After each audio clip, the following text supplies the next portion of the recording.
Olá, sejam todos bem-vindos a mais um Momento de Acolher. Eu sou Marcelo Gobo e espero que vocês tenham sorrido bastante desde a última vez que a gente se encontrou aqui.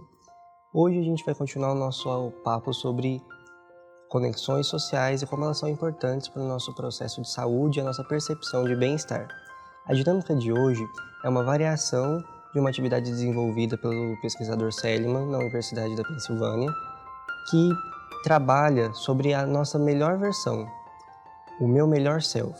Isso é algo que é desenvolvido dentro da psicologia positiva, que é uma variação da psicologia cognitivo-comportamental, com um foco um pouco diferente daquilo que a gente está habituado. E é aí que tudo começa. Hoje você já se olhou no espelho? E quando você se olhou, qual foi a impressão que você teve? A gente costuma estar habituado a olhar muito para aquilo que é negativo ou aquilo que está em desajuste ou não está em consonância com o que a gente gostaria. E a psicologia positiva coloca o nosso foco não nisso, mas nas nossas potências, nas nossas forças interiores e como a gente consegue ter um equilíbrio de forças para se manter bem.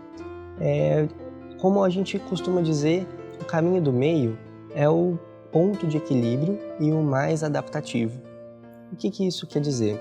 Por exemplo, dentro de algumas das virtudes que são consideradas universais pelo Seligman e seus colaboradores, a gente tem a bondade, por exemplo.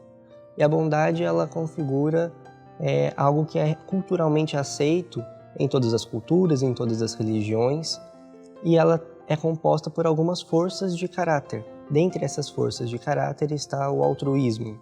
Um altruísmo excessivo vai colocar a pessoa em algo como sem um valor próprio, muito abdicada de si e gera um prejuízo. Assim como um altruísmo muito baixo, no outro extremo, vai deixar a pessoa com uma espécie de avareza, muito egoísta, incapaz de olhar para o outro. Ou seja, o caminho do meio é o caminho mais adaptativo. Quando eu tenho essa força de caráter bem desenvolvida e de uma forma saudável, eu consigo me adaptar àquilo que acontece e usar isso para desenvolver aquele tempo de felicidade que não passa. A gente comentou um tempo atrás aqui sobre que tipo de felicidade ela dura mais e que tipo de felicidade faz com que a gente se sinta entediado ou se sinta ausente da felicidade em menor tempo. A felicidade que passa muito rápido, a gente considera ela uma felicidade hedônica, que vem do prazer dos sentidos, de uma gratificação e de uma realização imediata, como quando a gente come um bolo de chocolate. A cada mordida a gente vai ficando menos feliz. Quando o bolo acaba, a gente já nem está tão feliz assim. Isso acontece sempre que a gente coloca à frente como objeto da nossa felicidade algo que não provoca as nossas virtudes e as nossas forças de caráter.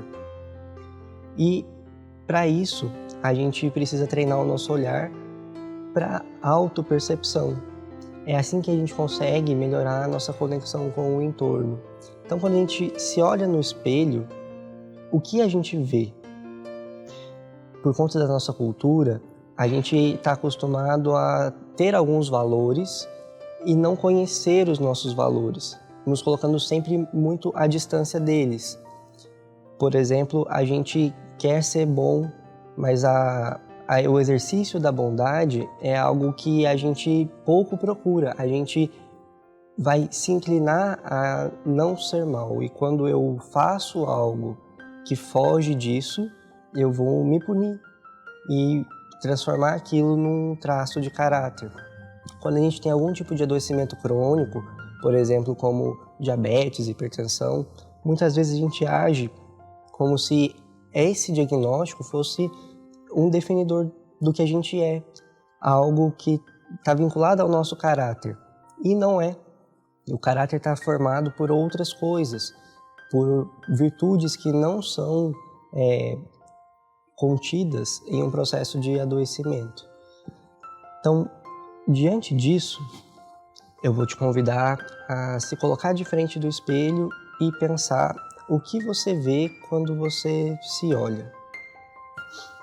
Na nossa primeira atividade, a gente fez uma lista de forças de caráter, das virtudes que a gente considera como sendo as melhores em nós. E a gente fez o desafio de tentar praticar ao longo de uma semana aquela virtude no nosso contexto de trabalho, com os amigos, com os familiares. Isso é uma pista daquilo que eu posso olhar para tentar me definir, para tentar me caracterizar.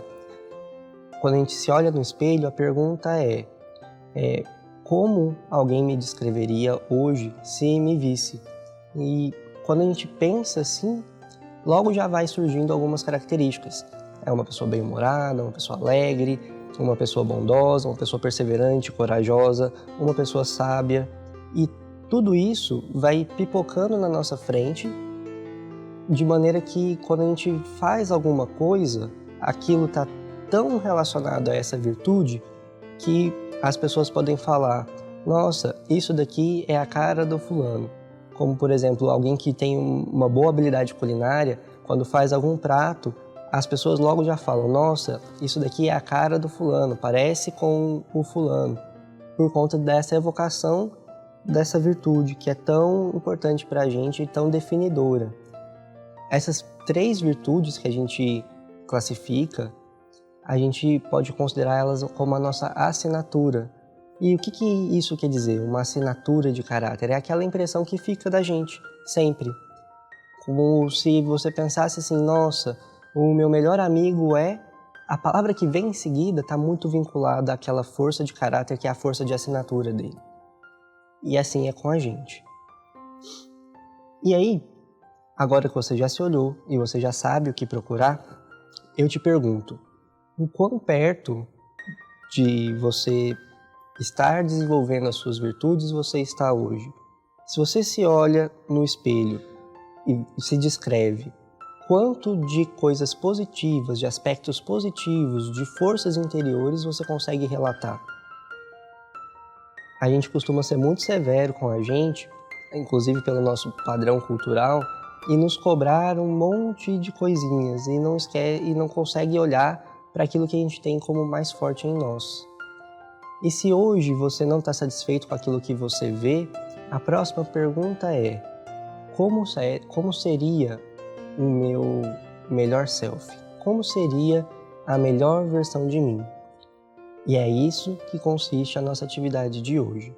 Então, a gente vai pegar o que a gente escreveu até agora, avaliar e escrever como eu gostaria de ser. E diante disso, a gente vai começar a imaginar os contextos, como seria a melhor versão de mim em casa, como seria a melhor versão de mim com os meus amigos, como seria a melhor versão de mim no trabalho. O que essa melhor versão minha é capaz de fazer, até onde ela vai. O que essa melhor versão de mim consegue realizar hoje que talvez eu não consiga, que eu pense que é impossível. Então, se eu estou num contexto em que eu estou com uma sobrecarga de trabalho, ou que eu tenho algo muito importante para entregar, ou que eu tenho um conflito em casa, algo assim muito pontual, eu vou pensar: nossa, a minha melhor versão conseguiria deixar tudo em ordem, realizar tudo dentro do prazo. A minha melhor versão conseguiria resolver todos os conflitos e colocar de lado aquilo que a magoou. A minha melhor versão conseguiria chegar num ambiente e deixar todo mundo sorrindo. A minha melhor versão conseguiria olhar para qualquer um à minha volta e auxiliar sem nem pensar 2 vezes. Se colocaria num ponto de utilidade total e de entrega total a tudo e a todos que está à volta. Quando você conseguir identificar e visualizar estas imagens, essas ações, essas situações do que a sua melhor versão é capaz de fazer, é hora de a gente fazer então a nossa comparação com aquilo que a gente idealizou como a nossa melhor versão e aquilo que a gente escreveu como sendo o que a gente é hoje. Você deve ter reparado que muitas das coisas que a gente escreve na nossa descrição atual, elas são contidas na nossa melhor versão com uma variação de intensidade. É como se a minha melhor versão conseguisse fazer tudo aquilo que é forte em mim numa intensidade muito maior. Dentro do conceito da psicologia positiva, a gente pensa nessas potências porque elas são capazes de se adaptar e elas não estão presentes em todos os contextos. Algumas forças de caráter são mais essenciais e mais necessárias dentro do trabalho, por exemplo. E essa multidimensionalidade de pecinhas que vão compondo o nosso caráter e a nossa identidade precisa se adaptar, porque às vezes a minha função, se eu sou um líder, exige um pouco mais de rigor com algumas coisas, com pontualidade, mas em casa eu posso precisar de ter mais forte em mim a compreensão, a compaixão, algo que durante o meu processo de liderança no trabalho não pode ser tão exacerbado assim, porque pode não condizer com a função.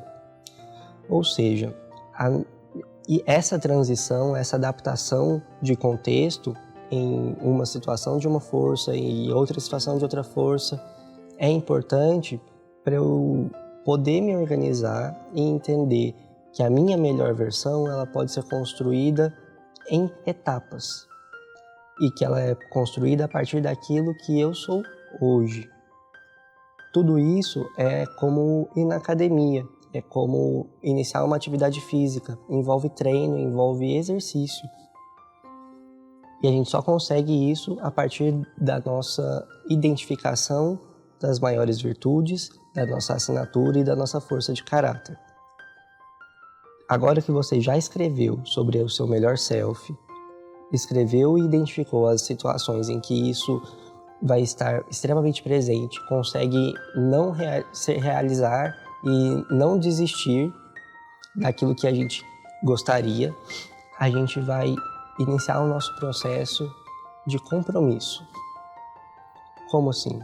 A gente vai se comprometer a partir de hoje, tentar virar a nossa melhor versão. Mudar é algo muito desafiador e a gente às vezes acaba se frustrando com o processo de mudança por querer mudar tudo muito rápido e tudo ao mesmo tempo. A mudança ela é inevitável. Quando a gente começa e se dispõe a dar um passo no caminho dela, a gente não consegue mais retroceder. É impossível voltar atrás e parar o processo de mudança de transformação. Mas a gente consegue fazer isso com muito mais eficiência se a gente entende que para cada etapa a gente precisa só de um passo e não de correr a maratona toda. Então, por isso, agora que você identificou aquilo que o seu eu é o melhor em fazer, aquilo que a sua melhor versão seria capaz de conquistar e de realizar a partir deste minuto, a gente vai nomear qual é a força de caráter que está mais presente nela. Na sua melhor versão, qual é a sua força de assinatura? Qual é a força de assinatura que você consegue colocar pensando nisso? Pensando no que você gostaria de ser dentro do melhor de si. Agora que você já escolheu, a gente vai partir para as nossas ações. E as nossas ações vão envolver, ao longo dessa semana, o exercício dessa força de caráter. E aí, para isso, você vai poder contar com aquilo que a gente fez lá no início, com o seu diário de gratidão.